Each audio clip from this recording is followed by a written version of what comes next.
বিসমিল্লাহির রহমানির রহিম। আসসালামু আলাইকুম ওয়া রাহমাতুল্লাহি ওয়া বারাকাতুহু।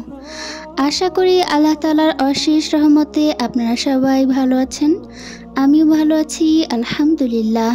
পূর্বকালে বাদশাহদের দরবারে আলেমদের খুব কদর ছিল। এক বাদশাহ দ্বীনি বিষয় নিয়ে তার দরবারে এক আলেমের সঙ্গে আলোচনা করছিলেন। এমন সময় এক ব্যক্তি একটি শিশুকে নিয়ে এসে সেই আলেমের খেজমতে আরজ করল, হুজুর, আমার এই ছেলেটির পেট ফেপেছে, ব্যথায় খুব কষ্ট পাচ্ছে, দয়া করে কিছু করুন যেন আল্লাহ পাক তাকে আরোগ্য দান করেন। উক্ত বুজুর্গ শিশুটির পেটে লক্ষ্য করে একটি ফুঁক দিলেন এবং বললেন, নিয়ে যাও তাকে, ইনশাল্লাহ ভালো হয়ে যাবে। বাদশাহ এই বিষয়টি লক্ষ্য করলেন, কিন্তু তিনি সন্তুষ্ট হলেন না। তিনি বুজুর্গকে বললেন, হযরত, আমি আপনাকে জ্ঞানী ব্যক্তি মনে করেছিলাম, কিন্তু আপনি যা করলেন তার কোনো যুক্তি দেখা যায় না।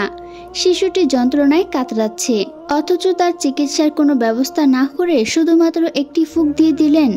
এই ফুঁকে তার কি আসে যায়? রুগ্নদের প্রতি দয়া দেখানোই তো মহৎ ব্যক্তির লক্ষণ।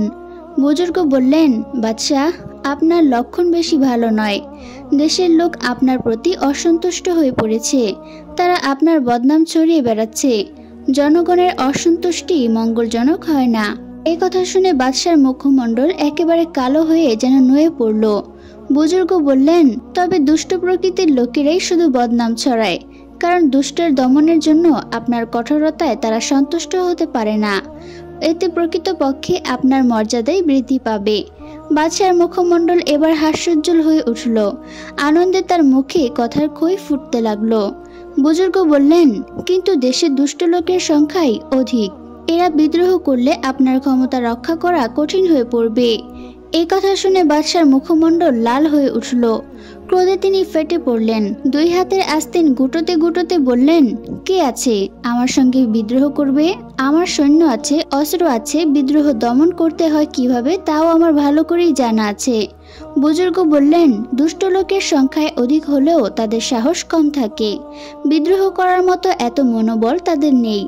আপনি নিশ্চিন্তে থাকুন, আপনার মতো ন্যায়পরায়ণ বাদশাহ ইনশাআল্লাহ শান্তিতেই থাকবেন এবং দেশেও শান্তি বিরাজ করবে। এই কথা শুনে বাদশাহ শান্ত সুলভ ছেলের মতো আসনে বসে পড়লেন। তার চেহারায় প্রশান্তির ভাব ফিরে এলো, যেন তার কিছুই হয়নি। এইবার বুজুর্গ বললেন, দেখুন বাদশাহ জাহাপনা, এর দ্বারা আপনার অবস্থা 4 বার পরিবর্তন হয়েছে।